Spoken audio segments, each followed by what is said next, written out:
La première fois que le lieutenant Ethan Marlowe vit Sari, elle se tenait au centre du vaste pont d'observation de l'Aurora, émettant une légère lueur bleue dans la pénombre.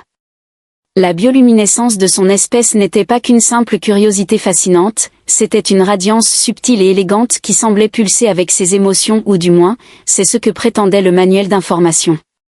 En réalité, Ethan trouvait que cela la faisait ressembler à une veilleuse high-tech qui venait de réaliser qu'elle était coincée avec un équipage d'imbéciles. Sari, de son côté, avait déjà évalué ses nouveaux collègues avec la précision d'une xénobiologiste observant des formes de vie inférieures. Les humains étaient décevants, physiquement fragiles, émotionnellement imprévisibles et ridiculement sûrs de leurs capacités. Ils incarnaient le chaos sous toutes ses formes possibles. Pourtant, il y avait chez eux une étrange attirance, une vitalité que Sari, zoréenne par nature logique et réservée, trouvait à la fois déconcertante et osait elle l'admettre légèrement fascinante. Ethan, cependant, était une catégorie de perplexité à lui seul. « Lieutenant Marlowe », dit-elle d'un ton mesuré qui laissait entendre qu'elle avait déjà décidé que cette conversation ne valait pas son temps, « arrivez-vous toujours en retard au briefing de mission ou est-ce une tentative pour faire une impression unique ?» Ethan sourit en ajustant le col de son uniforme légèrement froissé. « Je me suis dit qu'être élégamment en retard mettrait en valeur mon charme. Et puis, ce n'est pas tous les jours qu'on accueille une ambassadrice intergalactique et experte culturelle. Je ne voulais pas voler la vedette. » La lueur luminescente de Sari vacilla brièvement, l'équivalent zoréen de lever les yeux au ciel. Comme c'est prévenant. Passons à la suite, ou avez-vous besoin de plus de temps pour cultiver votre charme? Alors qu'Ethan prenait place, le reste de l'équipage souriait discrètement derrière leur tablette. La capitaine Alara Norwood, une femme pragmatique avec une fatigue perpétuelle dans le regard, lança un coup d'œil à Sari. « Vous allez parfaitement vous intégrer, dit-elle, son ton à mi-chemin entre l'approbation et la sympathie. » Le briefing commença, décrivant une mission sur une lune glacée inexplorée qui présentait des signes de technologie avancée mais abandonnée. Sari écoutait attentivement, les doigts suspendus au-dessus de son holonote. Ethan, quant à lui, se balançait sur sa chaise, la faisant tourner lentement en cercle. La bioluminescence de Sari s'intensifia alors que sa patience diminuait. Lieutenant Marlowe, ce mouvement de rotation est-il un rituel humain pour traiter l'information ou êtes-vous simplement en dysfonctionnement? Ethan s'arrêta au milieu de son mouvement, affichant un sourire gêné. C'est du multitâche. Tourner aide à faire circuler le sang jusqu'à mon cerveau de génie tout en écoutant. Les lèvres de Sari se pincèrent. Ah oui, le célèbre génie humain. Dois-je m'attendre à une démonstration de ce phénomène bientôt? La capitaine se racla la gorge, tentant sans succès de réprimer un sourire. Autant que j'apprécie ces échanges interespèces, concentrons-nous. Lieutenant Marlowe, vous travaillerez en étroite collaboration avec la spécialiste Sari pour décrypter les relevés énergétiques des structures. Essayez de ne rien casser ni personne. Ethan fit un salut moqueur à Sari. Oui, madame. Je promets de garder mon génie sous contrôle. Des heures plus tard, à bord d'une petite navette en route vers la lune glacée, Ethan et Sari étaient assis côte à côte dans un silence intense. La lune se profilait devant eux, sa surface étincelante d'une couche de givre et de pics acérés. Finalement, Ethan rompit le silence. Alors, Sari, est-ce que vous avez des lunes glacées chez vous, ou bien est-ce une nouvelle forme excitante de misère glaciale pour vous? Sari le regarda, sa lueur s'adoucissant légèrement. Mon monde natal est une planète aquatique tempérée. Les lunes glacées ne font pas partie de notre environnement naturel. Cependant, j'ai beaucoup lu sur les écosystèmes cryogéniques et leur potentiel à soutenir des formes de vie extrémophiles. Ethan hocha la tête d'un air pensif. C'est intéressant. Littéralement.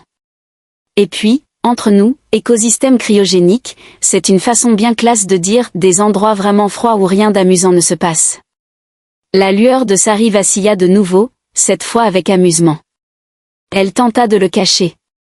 Il est fascinant de voir comment les humains réduisent systématiquement la majesté de l'univers avec un langage aussi coloré.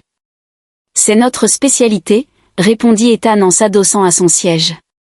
Ça, et manger des encas qui ne devraient probablement pas être considérés comme de la nourriture.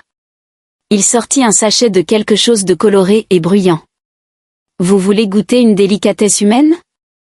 On appelle ça des gaufrettes croustillantes. Sari hésita, son instinct scientifique luttant contre son sens du décorum. Finalement, elle prit une gaufrette et l'examina comme si c'était une substance potentiellement volatile. Avec précaution, elle croqua dedans. Sa lueur changea rapidement, un battement hypnotique. Fascinant, dit-elle en mâchant lentement. C'est profondément artificiel.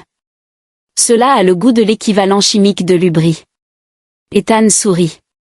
Exactement. Bienvenue dans l'expérience humaine. La navette atterrit doucement sur la surface glacée, et ils descendirent dans le froid, leur souffle formant des nuages dans l'air gelé. Les ruines se dressaient devant eux, une structure imposante de pierres noires gravées de motifs lumineux et complexes. La lueur de Sari s'intensifia lorsqu'elle s'approcha, ses doigts effleurant les gravures. Cette architecture est sans équivalent dans la base de données de l'Union galactique. La signature énergétique est faible mais stable. Remarquable. Ethan, accroupi à proximité, examinait un amas de dispositifs couverts de givre. Je suppose que ce ne sont pas des distributeurs automatiques extraterrestres, hein? Sari se tourna, sa lueur vacillant d'une manière qui évoquait soit l'exaspération, soit l'amusement. Peu probable.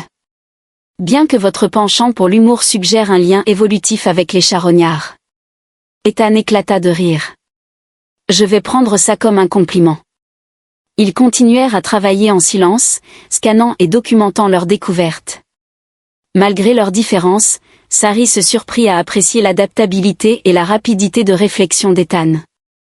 Il abordait les problèmes avec une ingéniosité téméraire qui, bien que profondément illogique, produisait souvent des résultats. Lorsqu'une soudaine surcharge énergétique perturba leur équipement, Ethan improvisa en reliant deux dispositifs défectueux avec un fil isolé et un fragment de son outil multifonction. Et voilà, dit-il en souriant alors que l'équipement se remettait à fonctionner. Ingéniosité humaine en action. Sari haussa un sourcil. Imprudence humaine, vous voulez dire. Cela aurait pu provoquer une boucle de rétroaction. C'est vrai, admit-il. Mais ce n'est pas arrivé, et maintenant on peut continuer à travailler. De rien. Alors qu'ils poursuivaient leur exploration, Sari réalisa quelque chose d'inattendu. Malgré tous ses défauts, Ethan avait une manière de transformer le chaos en possibilité.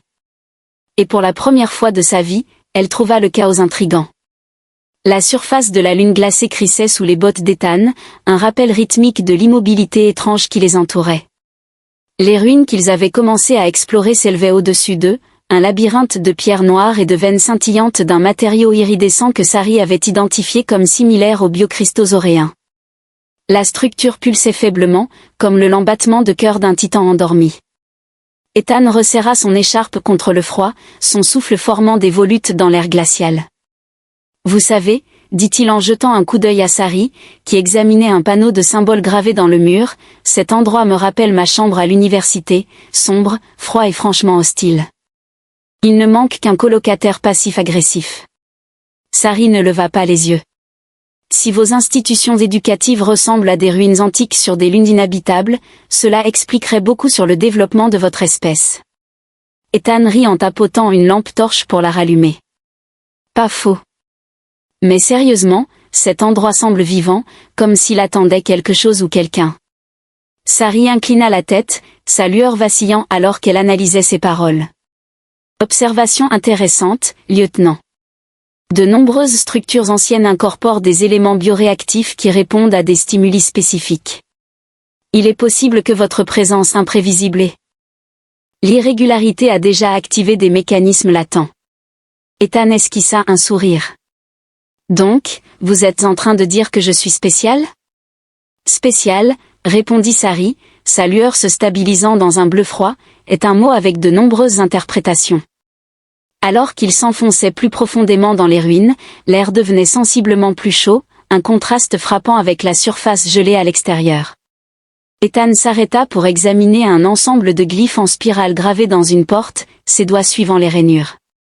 « Vous avez déjà cette impression d'être observé ?» demanda-t-il en scrutant le couloir sombre devant lui. Sari activa son scanner de poignet, l'appareil projetant une douce lumière verte sur les murs. Il est peu probable qu'une vie sentiente subsiste ici. Cependant, les relevés énergétiques suggèrent que des systèmes automatisés peuvent encore être fonctionnels. Génial, marmonna Ethan. Espérons juste que ces anciens automates ne soient pas du genre « tuer d'abord, poser des questions jamais ». Les lèvres de Sari esquissèrent ce qui pourrait être un sourire, bien que ce soit difficile à dire avec les expressions faciales oréennes. Votre humour semble inversement proportionnel au danger de notre situation. Un mécanisme de survie fascinant. Rire ou pleurer, répondit Ethan en franchissant la porte. Et je préfère ne pas geler mes larmes.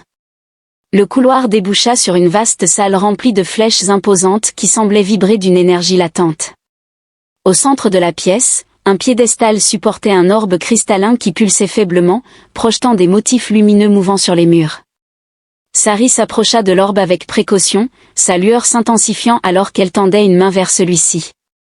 Cet artefact est sans équivalent dans mes observations. Sa signature énergétique est hautement complexe, presque organique. Ethan resta en retrait, son instinct lui criant que toucher des artefacts extraterrestres lumineux ne se terminait jamais bien. On devrait peut-être appeler le vaisseau d'abord. Laissez les experts là-haut se disputer sur ce truc avant qu'on ne réveille accidentellement une super arme intergalactique. Sari hésita, ses doigts à quelques centimètres de l'orbe. Votre prudence est inhabituellement sensée, lieutenant. Oui, eh bien, répondit Ethan en se grattant la nuque, j'ai vu assez de holofilms pour savoir comment ça se passe. D'abord, on touche le truc lumineux, puis ça active une malédiction ancienne, et avant qu'on s'en rende compte, on est poursuivi par des monstres tentaculaires ou vaporisés. Sari lui lança un regard en coin. Vos récits culturels sont imaginatifs, bien que pas entièrement rationnels. Néanmoins, votre remarque est pertinente. Au lieu de toucher l'orbe, elle activa un scanner à distance, envoyant une vague de lumière sur l'artefact. L'orbe répondit par un faible bourdonnement, et les motifs lumineux sur les murs se transformèrent en ce qui semblait être des glyphes en mouvement. Ethan siffla. Ok, c'est soit super cool, soit super inquiétant. Peut-être les deux. La lueur de Sari pulsa rapidement alors qu'elle étudiait les glyphes. Ces symboles semblent être une forme de code ancien. Si nous parvenons à les déchiffrer, cela pourrait révéler le but de cette structure et de ses créateurs. Ethan croisa les bras. Déchiffrer des langues extraterrestres anciennes dans une ruine effrayante ? C'est officiellement la chose la plus science-fiction que j'ai jamais faite. Sari s'arrêta, sa lueur vacillant légèrement. Science-fiction ? Vous savez, répondit Ethan en gesticulant vaguement. Aventure spatiale, grand mystère, personnages excentriques, comme nous. Sari le regarda avec ce qui pourrait être un amusement modéré. Vous vous considérez excentrique ? Comparé à vous, oui, répondit Ethan avec un sourire. Vous êtes comme une encyclopédie vivante. Moi, je suis plutôt du genre anecdotes amusantes et blagues nulles. Alors qu'il travaillait à déchiffrer les glyphes, un grondement sourd résonna dans la pièce. Instinctivement, Ethan attrapa son arme, bien qu'elle lui semblât totalement inadéquate face à la menace ancienne qui semblait se réveiller. Sari, dit-il en se rapprochant d'elle, dites-moi que ce n'est que la lune qui bouge ou un truc tout aussi peu terrifiant. La lueur de Sari diminua alors qu'elle vérifiait son scanner. Peu probable. La signature énergétique fluctue rapidement. Cela pourrait être un mécanisme de défense ou un signal. Un signal pour qui ? Demanda Ethan, sa voix montant légèrement. Avant que Sari ne puisse répondre, le bourdonnement de l'orbe s'intensifia et une section du mur s'ouvrit, révélant une silhouette. Elle était humanoïde, mais entièrement mécanique, son corps une combinaison élégante de métal noir et du même matériau iridescent qui ornait les ruines. Ses yeux lumineux se fixèrent sur eux, et elle parla dans une langue qu'aucun d'eux ne comprenait. Ethan leva lentement une main, affichant un sourire nerveux. « Salut, ami brillant. On est juste là pour admirer l'architecture. Pas besoin de nous zapper ou quoi que ce soit. » Sari s'avança, sa lueur stable et calme. Cela semble être une sentinelle. Ses mouvements suggèrent qu'elle nous analyse, pas qu'elle se prépare à attaquer. Génial, dit Ethan, toujours les mains en l'air. Vous lui parlez, et moi, j'essaie de ne pas paniquer. Après un échange tendu de glyphes et de gestes, Sari parvint à communiquer qu'ils étaient des explorateurs, pas des intrus. La sentinelle sembla accepter cette explication, s'écartant pour leur permettre d'avancer plus loin dans la salle. Ethan expira lentement, réalisant qu'il avait retenu son souffle. Rappelez-moi de ne plus jamais remettre en question vos compétences encyclopédiques. La lueur de Sari s'intensifia légèrement. Notez. Et rappelez-moi de vous féliciter pour ne pas avoir trop paniqué. Ethan rit doucement. Et, je suis un travail en cours. Alors qu'il s'enfonçait plus profondément dans les ruines, Ethan ne pouvait se défaire de l'impression que la structure, ainsi que ses créateurs, les observaient. Mais, pour la première fois, il commença à faire confiance au calme logique de Sari. « Je suppose qu'on forme une bonne équipe, non ?» dit-il avec un sourire. Sari le regarda, sa lueur devenant plus douce. « Peut-être. Bien que je me réserve le droit de réviser cette évaluation en fonction de vos performances futures. » Ethan éclata de rire, son écho résonnant dans l'ancienne salle. « C'est juste. Mais n'oubliez pas qui a sauvé la mise avec du ruban adhésif la dernière fois. » La lueur de Sari vacilla légèrement, cette fois sans aucun doute amusée. « Comment pourrais-je oublier ?» En avançant dans l'inconnu, le faible bourdonnement des ruines semblait résonner avec leur camaraderie improbable, laissant entrevoir des mystères encore à découvrir. Ethan et Sari se tenaient maintenant dans ce qui ne pouvait être décrit autrement que comme le centre nerveux des ruines.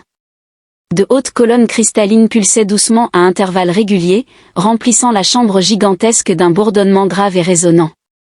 La sentinelle, leur énigmatique accompagnateur mécanique, restait à proximité, ses yeux lumineux fixés sur eux comme un chat observant une paire de souris particulièrement déroutantes.